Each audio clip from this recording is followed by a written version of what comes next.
Last 10-15 days నుంచి gym లేదు, diet లేదు. సో, మళ్ళీ ఫ్యాట్ అయ్యా. అది పక్కన పెడితే రీసెర్చ్ పేపర్స్ ట్రాక్‌లోకి మళ్ళీ వచ్చేసాననమాట. సో, 3-4 రీసెర్చ్ పేపర్ ఐడియాస్ అయితే ఉన్నాయి నా దగ్గర ప్రస్తుతానికి. అండ్ ఒక టీచర్‌ని కలిసాననమాట. He liked it. అండ్ ప్రస్తుతానికైతే 2 రీసెర్చ్ పేపర్స్ అండ్ 1 పేటెంట్. ఇంకా ఇంకా ఒక 2 ఆర్ 3 రీసెర్చ్ పేపర్స్ ఐడియాస్ ఉన్నాయి నా దగ్గర. సో, అదొకటి అనుకున్నా. ఇంకా ఈ జిమ్ ఏంటంటే వై ఐ కుడెంట్ గో అంటే మాత్రం ఆల్రెడీ 17థ్‌కి జిమ్ మెంబర్‌షిప్ అయిపోవచ్చింది. సో, నేను ఇంకా ఇంట్రెస్ట్ లేదనమాట నాకు పోవడానికి. అందుకే స్టాప్ అయ్యా. బట్ 22nd నుంచి హాలిడేస్ కాబట్టి ఆ హాలిడేస్‌లో 100 pushups, 100 situps, 5 minutes plank or whatever ఇలాంటి యాబ్ ఎక్సర్సైజెస్ ఇవన్నీ చేసి 2 ప్యాక్స్ 2 ప్యాక్స్ కావాలని. ఎందుకంటే I want to start boxing again. So, boxing వెళ్ళాలంటే యాబ్స్ రిక్వైర్ అవ్వకపోయినా కూడా స్ట్రాంగ్ లైక్ 6 ప్యాక్ అవసరం లేకపోయినా స్ట్రాంగ్ యాబ్స్ ఉండాలన్నమాట. కొడితే పంచ్ తీసుకునేలా కుషన్ ఉండకూడదు, లైక్ మెత్తగా ఉండకూడదు అనమాట. సో, దానికోసం యాబ్ ఎక్సర్సైజెస్.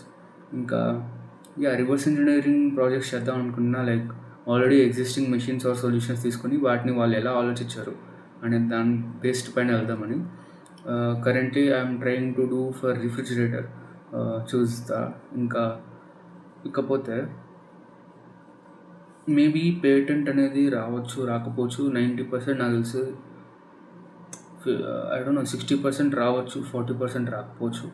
సో, కాబట్టి నాకు ఎక్స్పెక్టేషన్స్ అయితే ఏం లేవు అనమాట పేటెంట్ పైన. బట్ రీసెర్చ్ పేపర్స్ అనేవి గుడ్ ఐడియాస్. సో, వాటిని మాత్రం మిస్ చేసుకునేది లేదు. అండ్ ఇంటర్న్షిప్స్ అప్లై చేశాను అంటే అప్లై చేశా. బట్ నాకు ఫుల్ స్టాక్ డెవలప్మెంట్ మాత్రమే దొరుకుతున్నాయి. నాకైతే ఇంట్రెస్ట్ లేదనమాట ఫుల్ స్టాక్ డెవలప్మెంట్ మీద. సో, నాకు మాత్రం robotics or such kind of things కావాలి. Like robotics, machines, embedded C ఇలాంటివన్నీ. సో, చూడాలి, వెయిట్ చేయాలి అలాంటివి దొరికేంత వరకు. Or else I have to switch domains again. Like internships పక్కన పెట్టేసి బ్రైట్నెస్ వచ్చేసాయి 1 మినిట్. ఇంటర్న్షిప్స్ పక్కన పెట్టేసి I have to focus on like skill level పెంచుకోవడం ఇలాంటివి చేయాలన్నమాట. That's the better option. ఇంకపోతే ఎనీ అదర్ అప్డేట్స్ అంటే మాత్రం నో. స్ట్రెంత్ అయితే ఇంక్రీజ్ అయింది బాగా, కానీ మజిల్ లేదు. అదొకటే బాధ అనమాట. సో, అది ప్రస్తుతానికి. యూట్యూబ్లో వీడియోస్ పెట్టాలంటే పెడుతున్నాను, no editing, no nothing. Because పెట్టకపోతే యూట్యూబ్ వాడు ఊరుకోడు. సో, అది ఓకే.